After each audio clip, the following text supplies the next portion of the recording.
Okey, baik, next. Apa tujuannya? Adalah menyediakan satu garis panduan. Okey, tak payah tengok. Nak tengok yang bawah. Mewujudkan sedaman. Okey, datang belakang, naik lagi. Okey, stop. Tadi pada perkara 2. Ini apa? Keperluan perpustakaan digital. Sebab dia di bawah tajuk pengurusan perpustakaan digital. Saya akan bentang 3 perkara dalam perpustakaan digital selain daripada yang ini ya. Baik. Pembangunan sesebuah perpustakaan digital memerlukan perhatian ya. Memang perhatian lah sebab ni kita tak pernah buat. Kan? So ni kita nak belajar macam mana kita nak develop perpustakaan digital yang melibatkan perkara-perkara berikut. Next, ni atas. Di atas ke turun bawah? Okey. Ni kita kena tengok fokusnya. Tengok yang A tadi apa sayang? A. Okey, matlamat tu. Kita kena pastikan dulu. Kenapa kita nak buat perpustakaan digital? Sedangkan kita berlambat-lambat buku fizikal. Kenapa kita nak buat? Itu kita kena fokus. Saya tak naklah tanya dan cari jawapan di sini, tak nak. Tuan-tuan fikir nanti balik. Kenapa kita nak buat? Itu kita kena tahu. Yang B pula, kita kena lihat kumpulan sasar masing-masing. Siapa kumpulan sasar kita bila kita buat perpustakaan digital nanti? Adakah guru? Adakah pelajar-pelajar kita? Ataupun sebenarnya nak buka kepada semua? Nak buka kepada semua. Sebab apa dia? Reachable from anywhere. Ingat konsep perpustakaan digital 24/7. Perpustakaan digital 24/7. Faham tak apa 24/7? 24 jam seminggu. Itu konsep perpustakaan digital. Konsep apa tak ada soalan? Tak ada. Okey. Baik, kena pastikan apa jenis bahan data koleksi hendak disediakan dalam perpustakaan digital.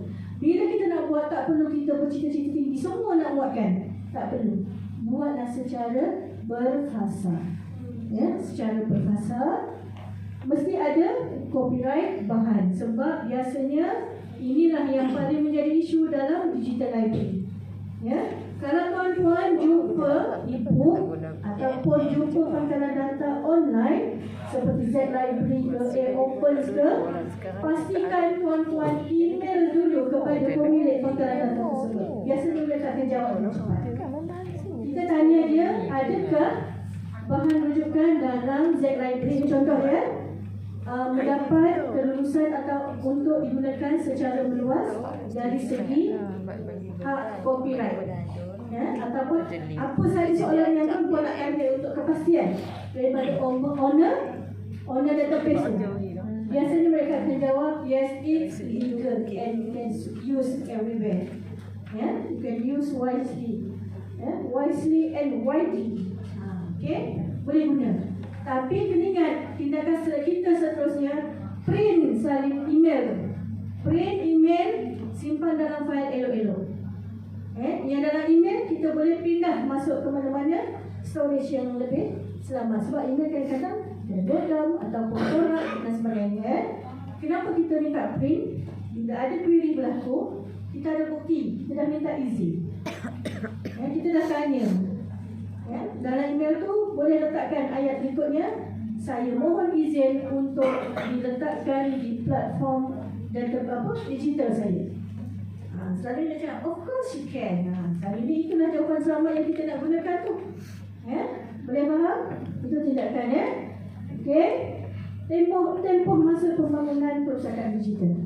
Saya develop perpustakaan digital IPJM 3 hari 3 malam. Sebab menteri nak tengok, aduh pening saya. Sebab saya perlu pindahkan daripada jumlah punya website. Jumlah saya tak pandai.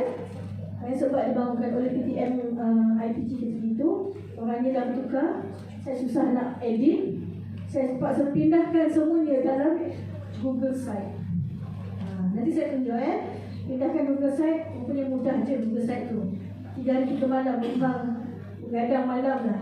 Cuma tak jadi mata pandai dia buat ni. Sebab menteri ketika itu nak tengok apa benda, sumber, rujukan, pendidikan yang ada dekat DPM.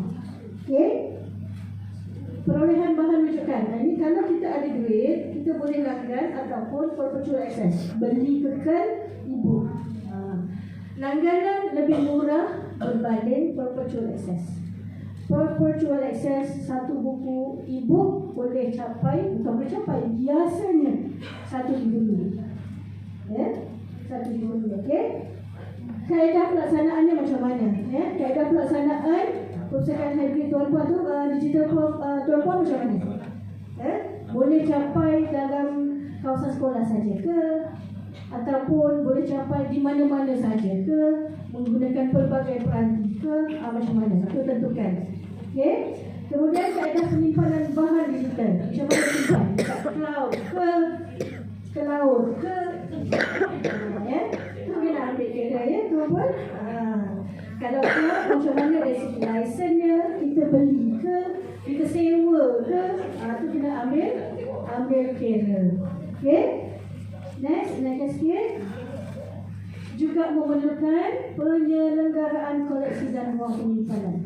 Walaupun namanya digital, tetap perlukan maintenance.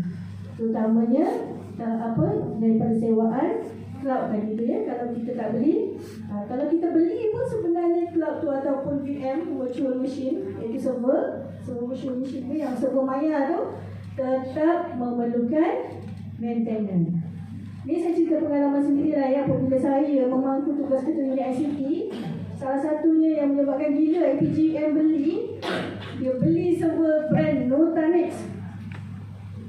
Nutanix punya server tu besar tak besar sangat, 16 terabyte, harganya 250,000 ketika itu. 2 tahun kosong. Saya tak boleh masuk dan isi sebab orang isi kata tak boleh, dah penuh. Dah penuh, isi apa dalam tu sampai dah penuh. Sekali kami cek pun kosong. Lepas tu amat tempoh maintenance. Nak hire maintenance balik dengan Nutanix, masa nak cari duit ICT. Sudahnya Nutanix berkubur macam tu saja. ICT, KPM banyak projek Gajah Putih ya. Tu berhati-hati. Projek Gajah Putih ICT kat KPM banyak. Saya cakap terus terang. Yang selalunya dalam audit masuk adalah sistem library. Sebab apa? Sebab itu yang paling lengkap dari semuanya. Dekat Maya ada, dekat fizikal ada, dekat filing ada, lengkap.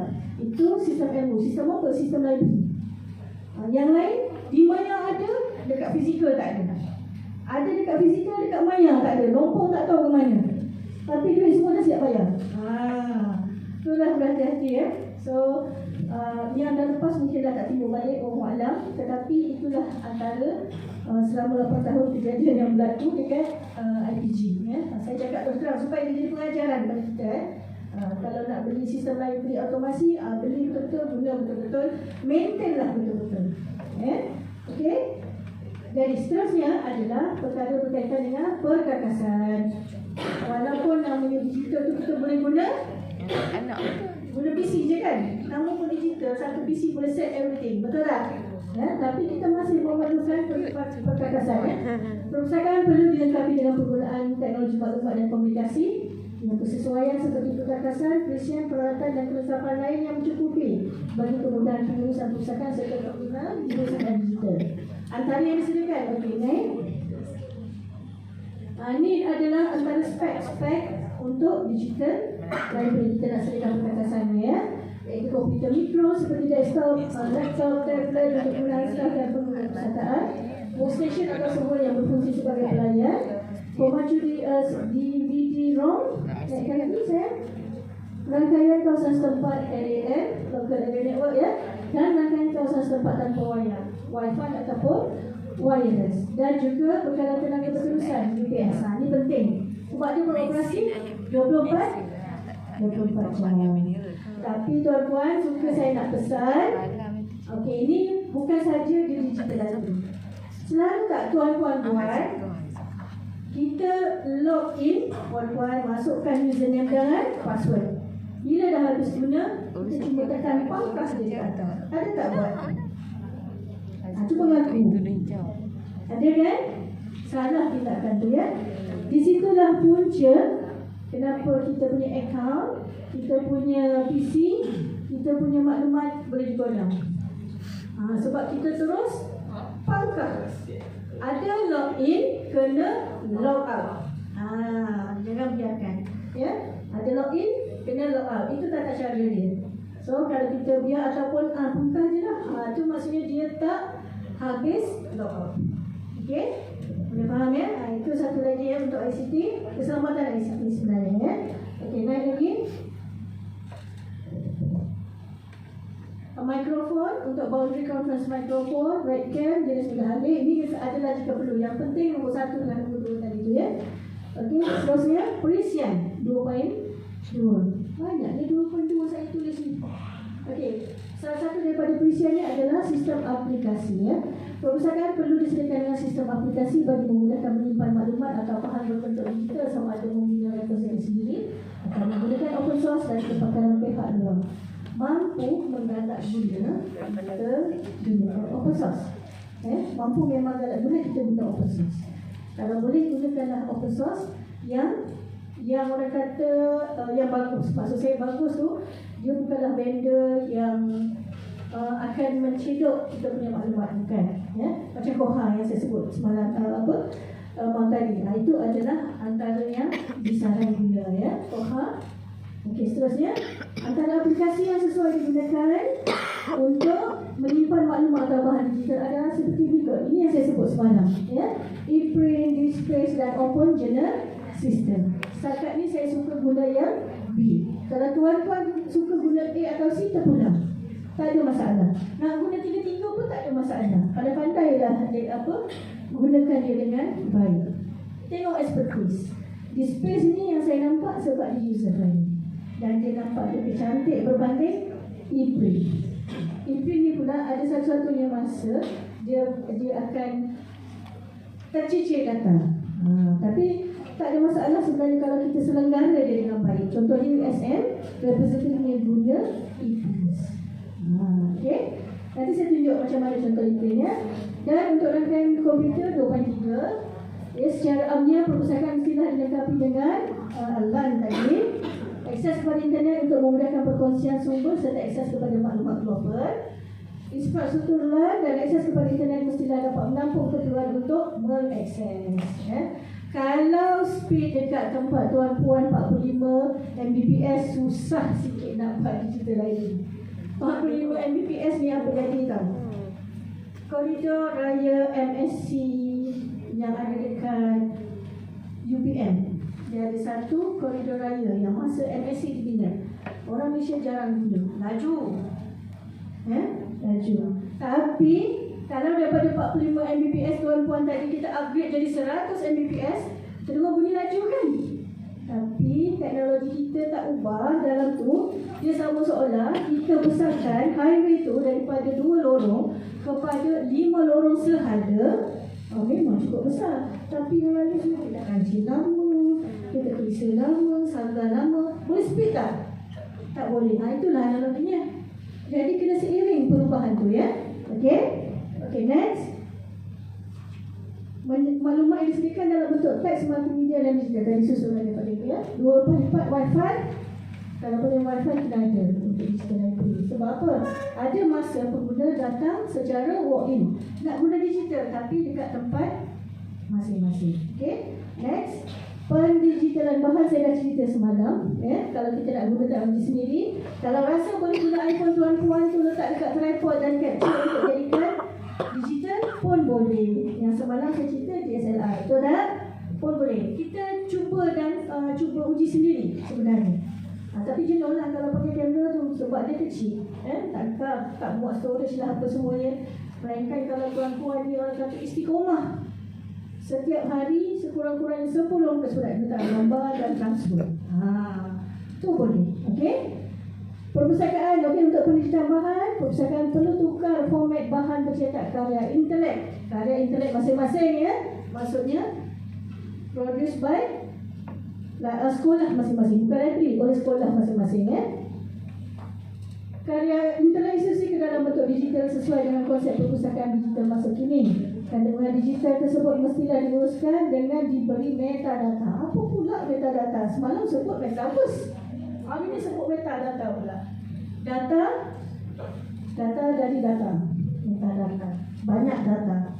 Okey, maksudnya dia raw lagi ya. Dia belum jadi maklumat yang lengkap. Okey, kita labelkan dan dimuatkan ke dalam sistem perpustakaan bersepadu ataupun IR. Repository institusi untuk diakses secara terbuka atau tertutup kepada komuniti. Tuan-puan boleh ada option. Kalau dia terbitan sendiri nak tunjuk 2-3 muka surat yang itu saja pun boleh. Selebihnya kena rujuk belakang. Pun boleh buat contoh ya, terpulang. Itu adalah polisi masing-masing. Seterusnya 3.0 perkhidmatan bahan digital perpustakaan hendaklah menyediakan bahan dalam pelbagai subjek dan bidang untuk rujukan dunia, sama itu menggunakan pangkalan data yang melanggan atau mengadakan smart partnership dengan sedangkan strategi untuk perkongsian bahan digital.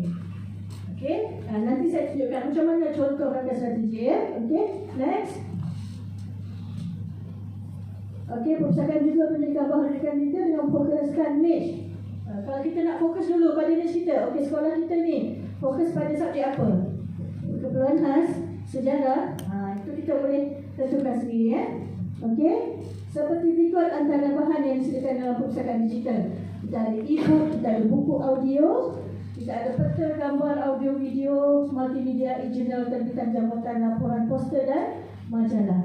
Juga boleh manfaatkan perkhidmatan digital Geo Pustaka. Perkhidmatan dalam talian lagi saya naik kan?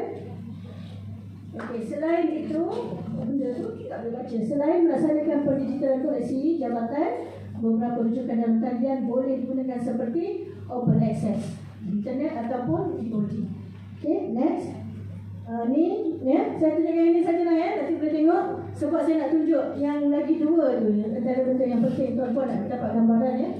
Kemudahan perpustakaan digital yang baru dirancang atau yang akan dipertingkatkan perlu ambil kira pembangunan 10 tahun akan datang bagi menampung koleksi. Contoh, kita dapat peruntukan nak beli server. Jangan beli server 1 terabyte, tak cukup. Kita kena buat projection, predict bahan kita nak buatkan dalam tempoh 5-6 tahun akan datang berapa terabyte ni.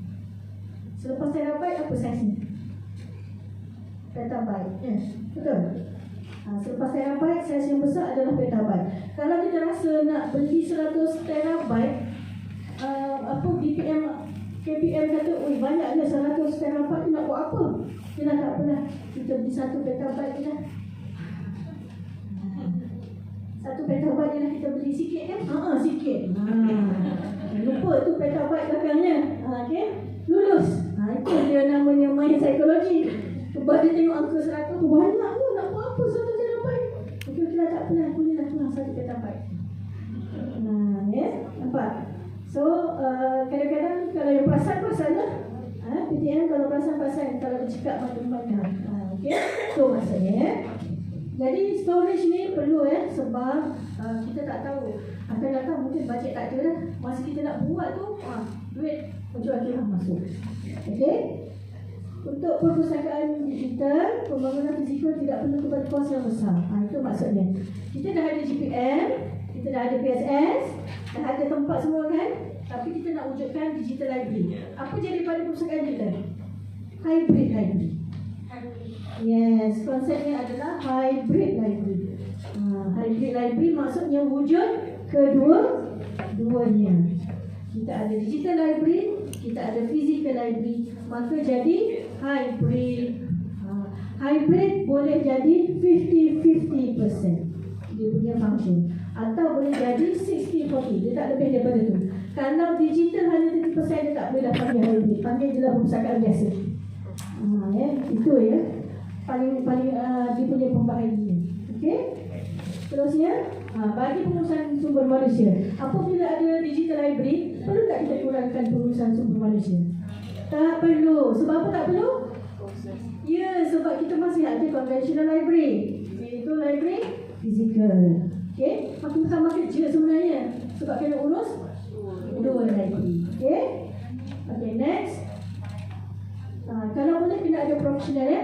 Kalau lah tak ada peluang nak wujudkan jawatan profesional, diri sendiri kena jadikan profesional. Kena jadikan profesional. Sekarang banyak professional people yang bekerja 2-3 jawatan. Ya. Tapi bukan dipanggil multitask ya tuan-tuan, jangan salah faham. Selalu kalau orang kata, buat tu kerja tu memang multitasking betul ya. Jangan salah faham, tu bukan multitasking tu namanya. Itu beban diri namanya.